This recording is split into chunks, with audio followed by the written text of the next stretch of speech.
5ου Δημοτικού Σχολείου Κοζάνης.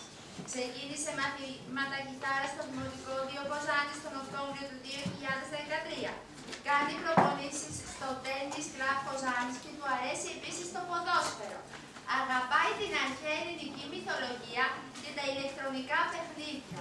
Θέλει πολύ ένα σκυλάκι στο σπίτι του και όταν μεγαλώσει θα ήθελε να γίνει καπετάνιος. Στεργίου Νίκος.